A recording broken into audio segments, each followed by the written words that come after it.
Yeah, I'm in the front row. Best place to be. Yeah. If you wanna find me, yo, I'm in the front row. Got 2 tickets on me, I'm in the front row. This is Shireen Ryan for In the Front Row. I'm here with Ron Allen. And Ron and I met up while he was training a bunch of NBA players. So I was really intrigued by you, and getting to know you has been fantastic. So I wanted the world to get to know you, Ron. Yes. So I was wondering, who put a basketball in your hand? Do you remember what that experience was like? Yes, I do remember. I remember very, very, very clearly. I was 8 years old, and my uncle was watching the Bulls versus Knicks. This is when Michael Jordan was doing his thing. And they're playing against the Patrick Ewing-led Knicks. And the production of the NBA game coming on, and then watching Scottie Pippen and Michael Jordan warm up. And I had seen basketball before because my other uncle loved the Lakers. So I had seen a little bit of the Showtime Lakers, but being born in '84, the Showtime Lakers really didn't affect me as much because I was a small child. But by the time Michael and the Bulls was doing their thing, fast forward into that game in Madison Square Garden, I believe that was the game when Michael faked baseline and he came back to the middle and he went baseline again and he dunked on Patrick Ewing. And I just remembered the atmosphere and the energy that I saw the players playing with. And I had been introduced to this game, but I had never seen it like that. And I was like, wow, I want to do that. Meanwhile, my uncle is watching the game, and I'm steady telling him that I want to play basketball, So he told me shut up while he finished watching the game. But a week later, he introduced me to a childhood friend of his who was an airport policeman. But he also had two sons that played basketball, and that was the first time I played, I guess you call it, at that time it was youth basketball. It really wasn't AAU, but it was more youth basketball. And I played on my first team was at Carson Park. Wow. Yeah, we were the Michigan Wolverines, so I had like a Michigan college. That was our team. And I had the number 9 on. I was a chubby kid, believe it or not. I had the basketball in my hand for the first time, and that was the first picture that I can remember where I took. And I was just like, yo, I want to do this. So that's where my uncle put the ball in my hands. He was the first person who I expressed that I wanted to play basketball. And from there, it took off. So at some point you knew you loved the game, like this was your thing, this is all you wanted to do, this is all you thought about. Take me past your 8-year-old self. Like, how did it progress in your life here in Los Angeles? Well, I didn't initially just want to play basketball.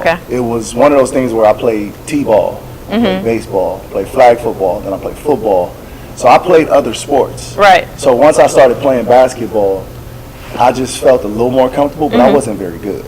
I could shoot the ball, and I had a lot of energy, and Were you tall? The game. No. No, really? You didn't shoot up to win. Well, I wasn't short, but I wasn't the tallest. I looked like I was gonna be tall, but to keep growing, I didn't shoot up till my sophomore year in high school. That's where it was like, whoa.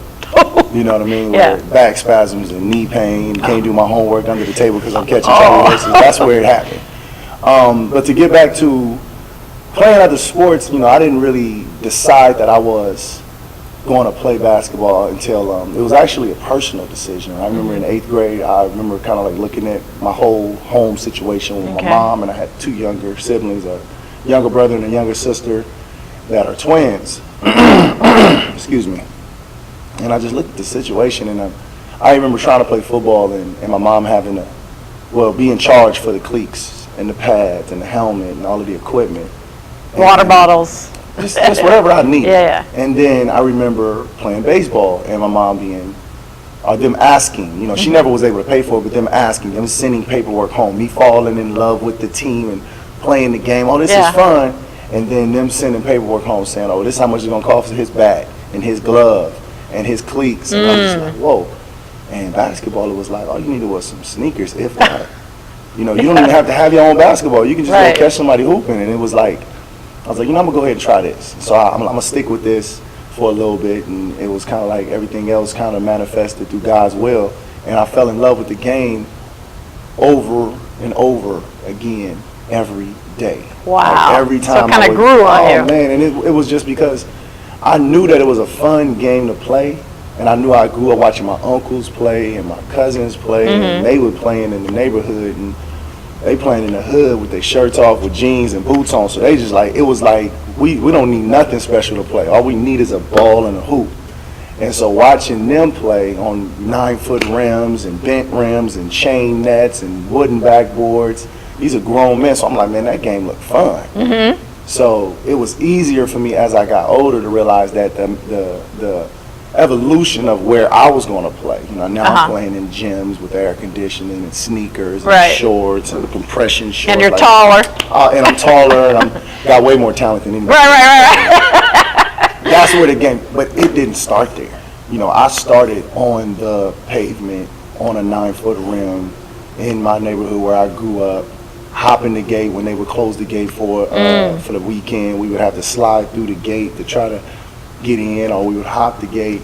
And that's where the love, because I fell in love with it. Every time we had to do that, you really wanted to play. Because you could easily just stand outside the gate and be like, man, y'all go ahead. And I have friends who weren't interested. They didn't hop the gate, they didn't slide through. And don't get me wrong, it wasn't locked every weekend. Right. It was just those weekends we weren't going to be deterred. Once the grown-ups finished playing and they cleared the court, we was on. And the best players in my neighborhood, you would play with the adults. And I didn't play with the adults until I was like 13, 14. Well, that's still young, though, 13, 14. But I was getting my butt kicked. Right. I was getting pushed on the ground, cussed out, told I wasn't nothing. You sorry, go back home. You going to cry to your mama. And this is my uncle talking. That's your uncle talking. This is family talking. So that's funny. Now you're what the other people do. Yeah. No, but it was love. My uncle taught me a lot about being a man. And he wasn't the best basketball player by far, but he helped me understand. And a lot of people kind of get a little insight when I tell that story about how, like, it explains a lot. Yeah. As me, as a player, as a man, as a coach, it's not a chip. It's who I am as a person, but it's all out of love. It's all out of love and passion for the game. That's great. Yeah. So then you went on, you played high school. Yes. And then after that, what did you do? Well, I played high school. My freshman year, I was at Linwood. Okay. I was supposed to be at LA Jordan, but I did not get the opportunity to attend LA Jordan. Okay.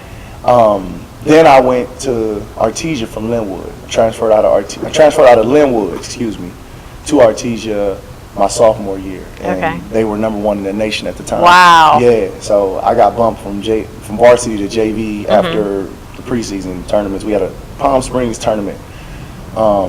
It was the first time I was actually cut. I didn't even know what it felt like to be cut. Oh. So that must have been hard. Well, I'm gonna be honest with you. It was more a learning experience? Yeah, it was like I was like, oh, you don't want me on the team? And I'm like, mind you, I wasn't that good growing up anyway. Right. So when they told me they didn't want me on the team and I transferred in to play basketball, I didn't transfer in to play on the varsity team. Oh, okay. I transferred in to play basketball. Right. So when he initially was cutting me, I'm like, whoa. Because I'm working out with the varsity like the whole summer. Yeah. And he's like, numbers, the whole spiel that coach. Yeah. And you're not gonna get much. You're not gonna get any time. You're not gonna get much practice time. So we're gonna go ahead and let you go down to JV. I'm like, I'm still good. Like I can still play. That's all you wanted to do. I just want to play. Always a ball in your hand, right? I'm like, all right, I can play. He's like, yeah, you're probably gonna start on JV. I'm like, oh, cool. So then I go to JV because, mind you, I got much better from the end of my year in Linwood, like the end of the season at Linwood, to the beginning of the season at Artesia. There was a growth spurt.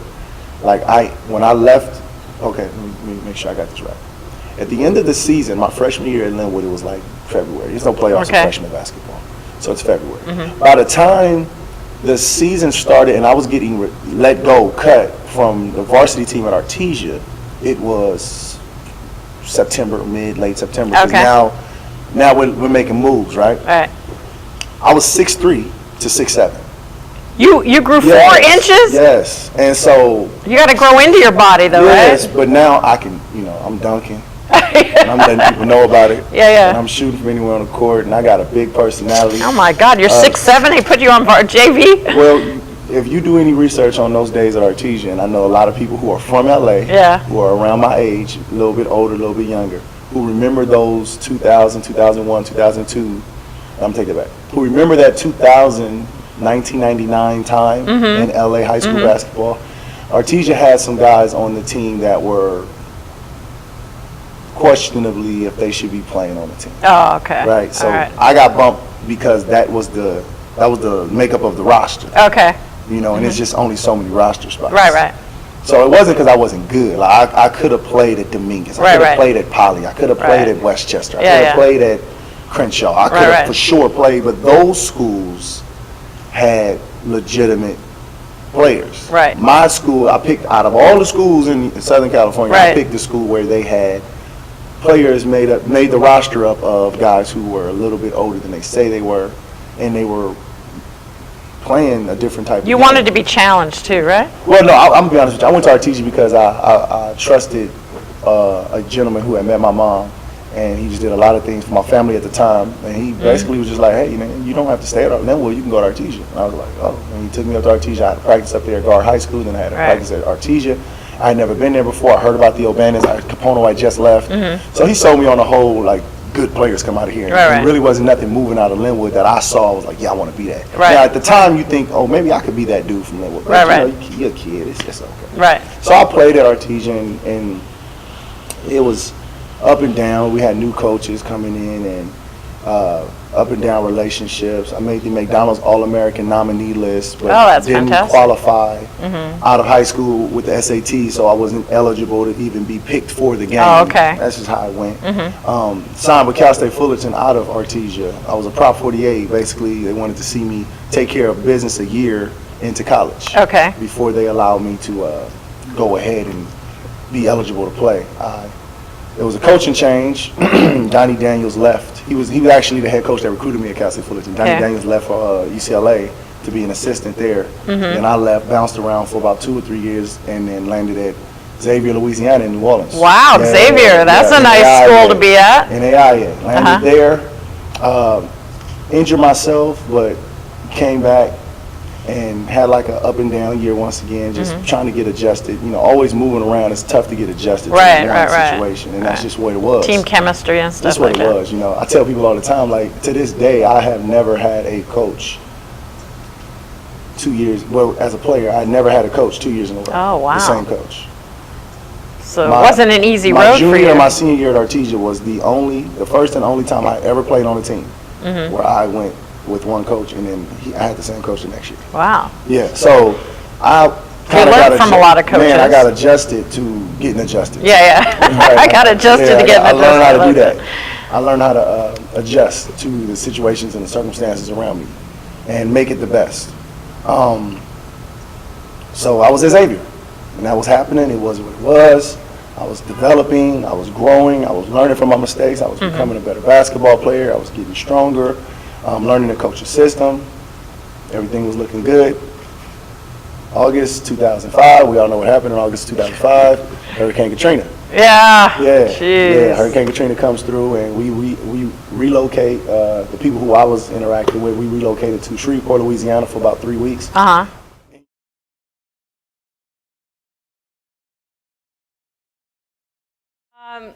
So you've had a lot of coaches. Yes. Growing up. Yes, I have. You know, you talked about high school, college, how many coaches you had in college. And you loved playing the game. But coaching, I think, is more your passion at this point. Yes. Right? Yes. So what is it that you pulled from all these coaches? What's your philosophy? What is it that you love about coaching? Well, first let me address the first part. Yes, I loved playing. But I love basketball. Right? And anything that I can do to be a part of basketball, I love it. No longer able to compete, run and jump consistently, daily, 2 times a day like I used to, understanding that it's time to use my mind to help others. It's not about me anymore. It's about me helping others. That's where coaching comes in. You know, the communication and the leadership part of coaching is what I do best. So it's the love I got for the game was, you know, I exuded when I play in because I could play. Now I'm coaching, and I learned a lot from coaches past, but I also had a lot of instinctive things. That were different. That is not to say that anything that those other coaches believed in that I didn't believe in is right or wrong. It's just different. Right. And for the most part, I realized that it's okay to fall in love with the game every day. Because you're always growing, you're always developing. Like, I embrace, as a player, I always embrace the challenge. Oh, he's supposed to be number this in the nation. I'm like, I'm going at him. Right? Oh my God, you shouldn't have told me that, but thank you for telling me. So now as a coach, the same instincts still live in me, right? But now as a coach, I love the quote unquote underdog, the quote unquote expansion team, the quote unquote first year coach. I love all that because I know what I'm capable of when I love something and I'm God-given, I'm gifted at it, I'm talented, and I'm not afraid to fail and make mistakes with the right intentions of doing things right. Now, you don't want to purposely go out there and screw up. No, that's not an acceptable thing to do. But when you love something as much as I love basketball, you know, like I'll watch it all day. You know, I take my kids to the workouts with me, and people are like, "Oh, you know, is that okay?" I'm like, "Listen, I love my kids. I love basketball. I'm in heaven right now." Right. You know what I mean? Like, Me too. I know what you mean, gym rat. I'm good right now. You know what I mean? And you know, then you start realizing, like, you watch a film and you're talking to older coaches and people who are GMs, and you start realizing, like, oh man, I got so much to learn. You get excited. And so that's where the love comes from, is that, you know, my first love was the game of basketball, where I fell in love and I was sad when I couldn't play. And, you know, the only reason that I actually did what I was supposed to do in school was because they was like, we're going to take this away. Don't take that away from me. No, what you need? Where's science class? I'm there. I'm with it. So when certain coaches started figuring out what made me tick, they started using it against me, which what good coaches do. You know, you don't want to use it in a volatile way, but you do want to know your players. And how do you motivate? Man, they motivated me through hoops. You don't want to play right? Sit down. Oh, I do right. And I tell players now, that kind of transitions me into my coaching style is, you know, the luxury is to play the game. And running is a part of the luxury. You know, that's just what you have to do. You got to be in shape if you're going to give your best effort. But the punishment is to not play. The punishment is to have to watch the playoffs. The punishment is to have to watch from the bench. That's why the penalty for fouling out is to sit down. Right. Well, and your UCLA practices, I saw all these kids standing on the sideline, dying to play, just want to get in. Oh, you're talking about the workouts that we have at UCLA. Yeah. I mean, and honestly, I wouldn't say that's punishment for them. That's more motivation for them to get nice enough to be able to get on the court. That's motivation, because at the end of the day, guys that are on the court, we have all-stars. We have NBA future players, Hall of Famers that are playing on the court at times. You know, you got James Harden and Chris Paul and Russell Westbrook and Paul George and Devin Booker. And Carmelo Anthony and Kyrie Irving showing up. Then you got the tier below those guys who are still pretty good, like the Jimmy Butlers. Right. I mean, you got those guys and Josh Jacksons, those guys who are on their way up. Right. Then you are like, you know, I'm coming out of college. Right. Or I'm in the NBA, Europe. or I've been playing in Europe. You're like, yo, I got to get my game tight. And there's no other place to get nice but to get nice in the gym versus other nice players. And as a coach, I enjoy that atmosphere. I no longer look at the game as much as I used to from a player standpoint. I do understand it. See, the beauty of me is that I'm 32 years old. I'll turn 33 next year. I'm far enough removed from playing to get the respect of the players, but I'm close enough to their age to understand them, so I can bridge that gap between maybe an older gentleman or older coach or a GM who wants to relay a message for whatever reason, good, bad, or indifferent, to the younger player that's playing. See, I coach players. You know their language. I know it. Because I saw you, after the workouts, I saw you go up to all the kids that weren't playing. And each and every one, you paid attention to them, you gave them your time, you motivated each and every one of them. Yeah, and that to me, I feel like the best things you do in life, you don't try to do. You know, when you touch somebody and they like, oh man, you did something so great for me. Those are the best things in life, because you're not consciously saying, let me go. Yeah, I'm not doing it on purpose. It was just natural for you. I get it, because I get it. I understand how it feels to be outside looking in. Right. I mean, from a standpoint, being a kid growing up in Watts, and wanting to do certain things, to a grown man working my way up the ranks to try to get onto a G League or an NBA coaching staff. I get it. I totally understand how it feels to be outside looking in and to feel like you're putting so much work in. If somebody could just give me a chance, I get it. And I understand it, and I have compassion. That's why when I do open tryouts for the G League, well, the D League now the G League, when I do those open tryouts, I had a coach compliment me. He's an assistant coach with a G League team right now. And I had him compliment me on the same thing. What he said was like, Ron, you know, one of the things that I liked about you is that you coached the guy that you knew wasn't going to be here after the second cut. And I'm like, I feel like that's our job. Right. I mean, you can be selective in who you coach, But the players aren't going to respect that. And if the players don't respect you, they're not going to go hard for you. They'll go hard for them. Right. And they'll go hard for the team. But I feel like it's counterproductive. If I, as a coach, I'm going to coach us over I, we over me. If I'm going to coach that, and I'm going to believe in that, I'm going to buy into it, and I want the players to buy into it, I have to understand that if there's 50 players in the gym, it's we right now. Right. Then when you cut that number from 50 to 35, now it's we.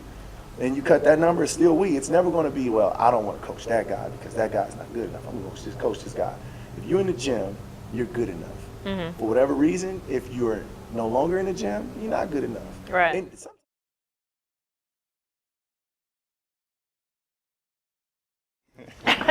So Ron, like, what else do you look for in a player? well, okay, I mentioned talent. You got to have something from God. God has to give you something, whether it's athleticism, an eye for understanding the game, ball handling, size, jump shot. You got to have some type of talent. Right. God-given talent, something that no human can give you. Then you have to be unselfish. Like I can't do selfishness. I mean, Right. every now and then you can have an ego and you can do something for yourself, and that's cool. That's fine. That's perfect. But I feel like you have to be doing that thing that you're doing for more than just you. So no ball hogs. No, not even about ball hogs. It's way deeper than hogging the ball, because I can create a way for you to pass the ball. Right. We talked about that earlier. Yeah, Sit yeah. down. Then you start passing the ball. Yeah. So it's not that difficult. Passing is that. It's, what are you doing this for? It's for your family, your mom, your grandmother. Right. You notice, like, I've seen a pattern earlier in my coaching career. The guy who answers that question with me, nobody, Yeah. usually the guy who throws off the chemistry of the group or the team. Right. So try to stay away from the unselfishness, man. I just don't like the selfishness. Okay. And then hard working. I work hard. So I feel like a reflection of me is the fruits of my labor and my family. I'm teaching my kids how to work hard. My wife works hard. It's not an option to be lazy. Where I come from, it's not an option to be lazy. It's hard. Right. It's hard enough to be successful working hard, but to be lazy and to not get after it and to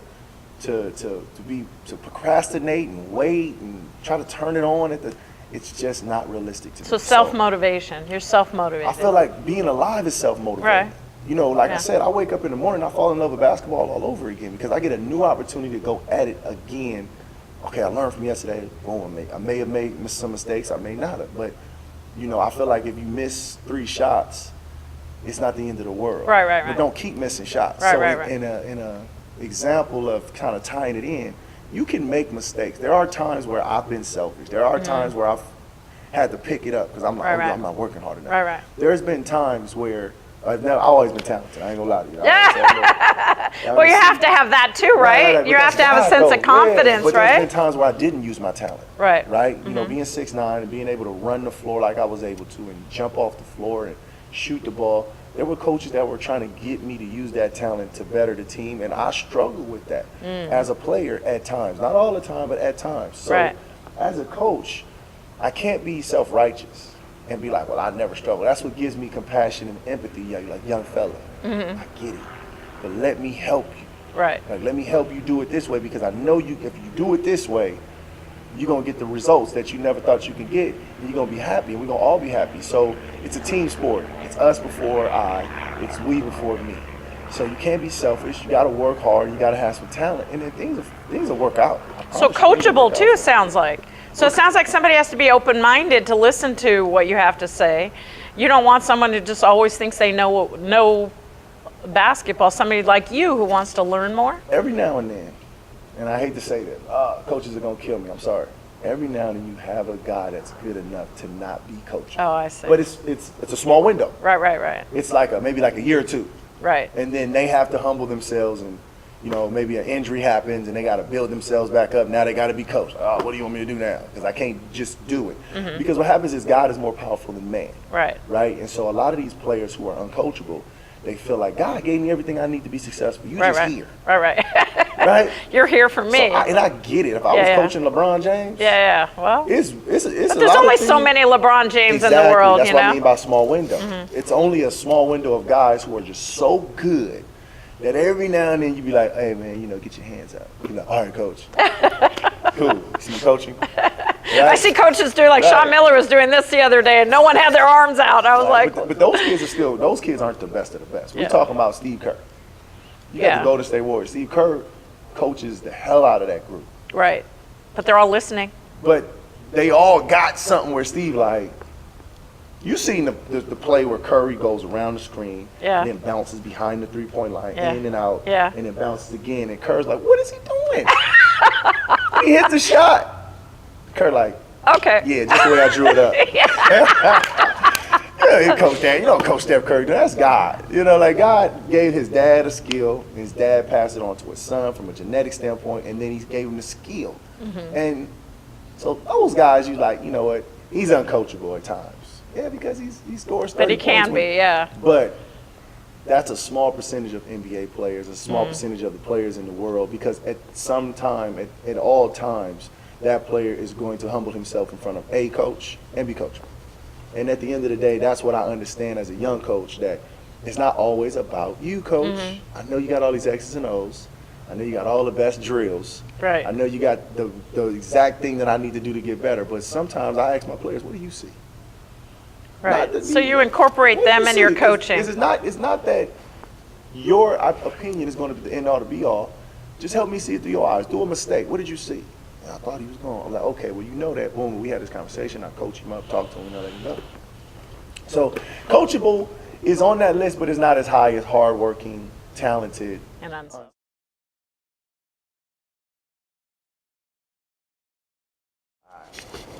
Okay, Coach. Yeah. So what are you doing now, and where is it that you want to go next?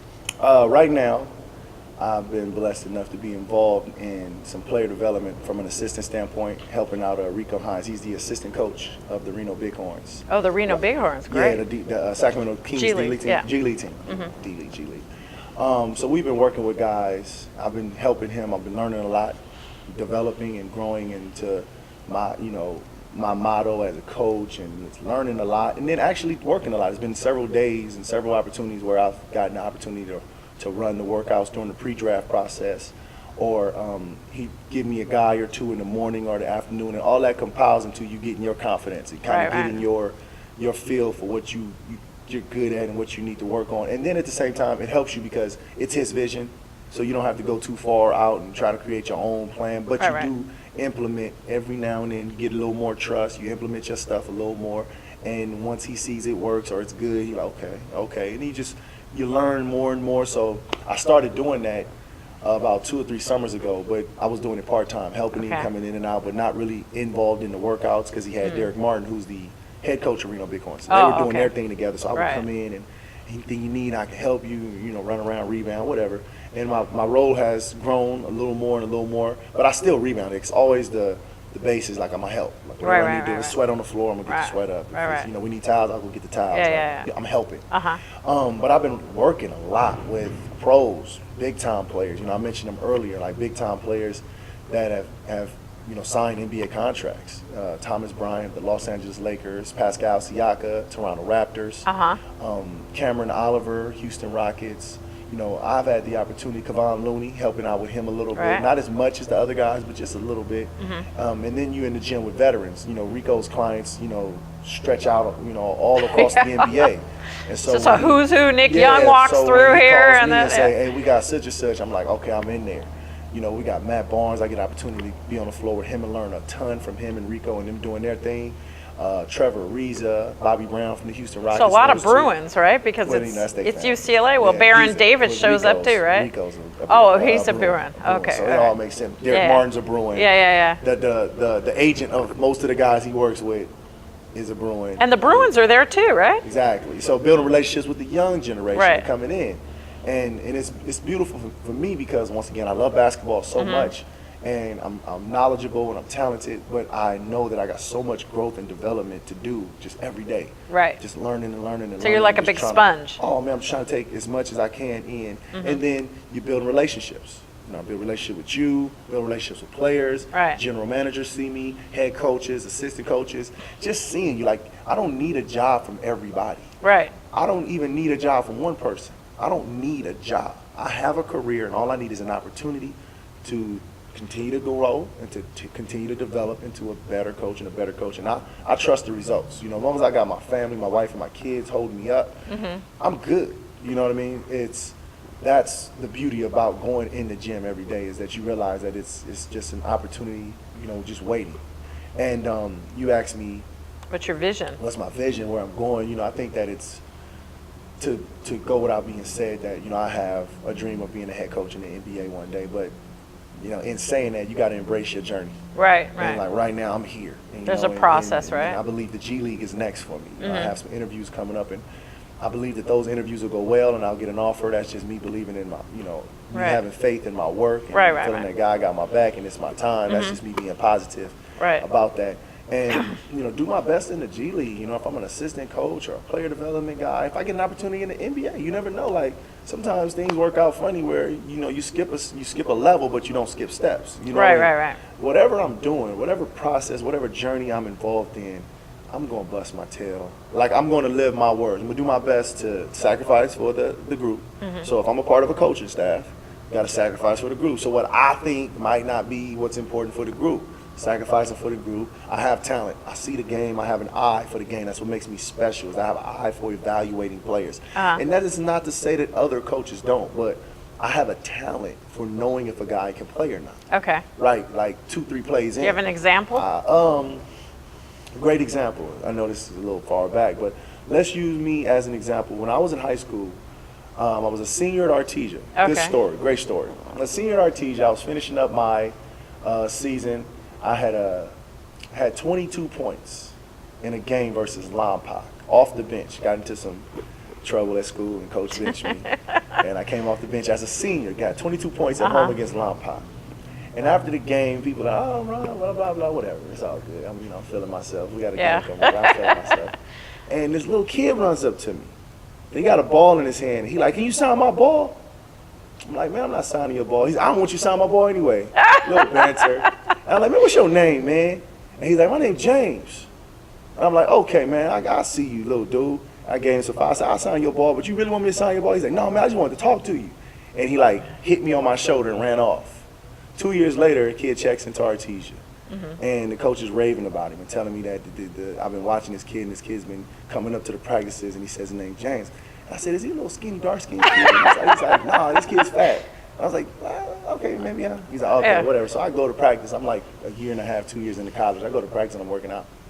And I see him, and he's just like, oh, man, you remember me, man? I ball you up at one-on-one.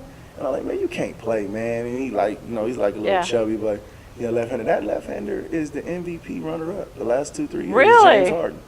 Really? And I knew he was going to be special because the first time I saw him play, he had nothing but just positive energy, and he just, I could feel he was an awkward left-hander who could shoot, but he kind of gets to, now this is not the James Harden that people seen in high school. Right, I'm talking about the little eighth grade, ninth grader. So you saw it in him when he was young. Just wanted to play one-on-one with me the night that I scored, and I'm just like, you know, I'm like, there's something different about him, coach. And he was like, what do you mean? I said, he's a star. And he was just like, I don't know, Ronald. He doesn't really work hard. And I'm like, coach, we went to ASU, right? Like, I'm feeling you, but they all went to ASU. But it was a coach being a coach, and I feel like I'm not always right. You're not going to always be right when you say he's a star, he's a star. But that was my first time, because as my coaching career is growing, I got shoes on. Right. I got the kids' You're wearing the shoes, on. and he went like this to you. When like, you were hey, man, like, I'm like, why did he come up to me? In that moment, to me, I felt it was special because I knew, and I wasn't coaching. I just was being me. I knew, I'm just like, I always remembered that kid, because when the coach brought him up, he was like, I knew exactly who he was talking about. I was like, you talking about the little skinny left-handed kid? Like, he's like, nah, because when I met him, he was like, I think he was in 7th or 8th grade, he was skinny. Right. But for whatever reason, he got a little chubbier in his early years. And you were chubby too as a kid, you said. I was chubby at 8 or 9. I got skinny. Oh, you got so it happens, you know, just your body outgrowing your size. I remember James. I remember the day I met James Harden as a little 8th. I don't know if he was in 7th, 8th grade, but I remember he went to high school, junior high school, and our teachers right down the street. And I'm not saying I evaluated James Harden and put a scouting report together. I did not do that. No. I saw something in the kid. So when I was keeping up with Artesian, I went back. I knew he was really good. I just didn't want him to know I knew he was really good. Yeah. So I'm like, man, you can't play. Yeah. So we had a dunk contest. And at this time, I'm flying. I'm jumping out the gym. So I throws the ball off the backboard, and I windmill it. Boom. And then he throws the ball, and he one leg windmills it. Boom. So I'm like, oh, I got something for you. Then I throw the ball up, and I windmill off 2 feet. Boom. He throws the ball up, puts it between his legs, and dunks it. So where the hell that come from? He got something. Like, you guys still talk or anything? No, we don't talk. We only interact on the court. Like if I see him at the workouts, I've seen him at UCLA. Right, or the Drew League? I've seen him at the Drew League. And we got to talk about the Drew League too. I seen him at the Drew League. It's love. It's family. But I told him, I told a lot of other guys that I see doing a lot of big things. Bro, I don't want nothing from you. And even though we don't talk all the time, I'm always looking out for you. Right. And, an opportunity came up for me to help a particular NBA team with a few guys, just a list. That doesn't mean we're going to invite everybody to camp. But just throw me a few names, and if I see somebody I like, tell me about them, boom. And I reached out to like 2-3 dudes who I haven't talked to in a long time. And they was just like, oh, like that's dope, bro. I'm like, look, man, like I love y'all. Right. And I understand that y'all got lives and families and goals and dreams. Like I'm not going to be on your phone every day trying to keep in touch with you. And even if you come into town and I can't make it to the game because you got family that you're inviting to the game, I'm fine, I understand. We're good. I don't want nothing from you. All I want you to do is just be great, and I'll catch you in traffic. Because if I'm a coach and you're a player, we're going to catch up. We're going to line up. And so I saw James back to JH. I saw him at the gym about 2-3 weeks ago. And one of his main guys that helps him with all his stuff went to high school with me. Oh, okay. Right? Well, they all went to Artesia, but they kind of the times match up different. I'm 5 years older than James, so we never were in school together. Right. So he graduated. I was already gone. That's what I was already gone before he came in. I think I was gone a year or two, and then he came in. Oh, okay. So I seen this guy, and that's one of his guys, and he's like, "Well, I told you I'm gonna get you some stuff." So he throws me these shoes at the Drew. Oh, okay. The next day, I'm putting them on. I see James at UCLA getting ready to run, right? It's all timing, so isn't it? So I walked up to him because he was at the Drew that weekend. Yeah. This is I just said, "What's up, man?" I helped the other team that was playing against them. The home team, I helped them a little bit, but LAU ended up beating us real good. So I walk up to James, and he looks at me like, "What's up, Ronnie?" And I mean, actually, he calls me Ronnie. Like anybody who knows me before high school or really close to me, it's Ronnie. They call me Ronnie, and nobody else calls me Ronnie. You're not gonna call me Ronnie if you don't know me like that. And he's like, "What's up, Ronnie?" And I'm like, "What's up, Jay?" I said, "Man, these shoes is comfortable." He hadn't looked at the shoes. So he's looking at me like, "What?" He's like, "Ooh!" Giving me my leg like, "Ooh, them is hot." I said, "Yeah, you hot right here." Just a little fun, man. I'm like, "Boy, I see you out there shine and do your thing." So then, I got other players. I love the part about the players going into their own little life lane. So, you got Bobby Brown. I help. In the Drew League, right? I help Rico with Bobby, right? So Bobby comes up with these shirts, where your ones at. So I throw my shirt I throw my shirt right on, right? Then I got another youngster. He got a whole book and music line. I go to his concert. I put his hat right on. They love that, and it's not because they see someone. It's tricky because when you see somebody that's older than you and you reach success, and they're older than you, and they're in your mind they've already been successful. Yeah. And they support you. That's like a boost. Right. Because you tell them good job. Because a lot of us, let's be honest, some guys have fathers, some guys don't. Right. And whenever you don't have a father, you look at older men that resemble you. You look at yourself in them. Right. And to be knocked or to be talked down to or to, I feel like it's the opposite. It's like, you tell people when they're doing a good job. If I'm going to tell you that you're not playing hard, I should tell you when you're playing hard. If I should tell you when you're messing up, I should tell you when you're doing good. Now, I'm not going to tell you you're doing good all the time because you're supposed to do good. I'm not going to reward you for what you're supposed to be doing. Right. However, I do understand that from a young man who didn't have his father but had his uncle, it's a big deal when my uncle came to my games. It's a big deal when my uncle say you look good. It's a big deal when my uncle say I'm proud of you. That's a big deal. It is. So if it's the big deal for me, and these guys in any way, if it's just that much, are looking at me, they see me bring my kids in the gym. They don't have kids yet. Right. They see me coaching. They still playing. I don't know what they looking at me. So I'm not trying to be an example, but if I'm an example, I really hope I'm being the best version of myself that I could possibly be to set the tone. So it's a beautiful thing, man. I love it. It is. So I got to get you a hat then. Yeah. So you can wear in the front row. Yeah, in the front row. Well, you got to be in the front row watching this guy coach and train because I've watched him train, and he is so full of life on that court, and the players are responding to him. I'm watching NBA players going, he's counting down 5, 4, 3, and oh shit, I gotta get my shot off. Coach Ron is like counting down, and I'm talking Devin Booker, I'm talking Paul George. All those guys are respecting him on the court. I respect him. And that's why I wanted to get to know you and have the world get to know you. And I wish you a ton of success. And down the road, hopefully we can interview some people ourselves. We will. In and out of your coaching. And listen, you got me.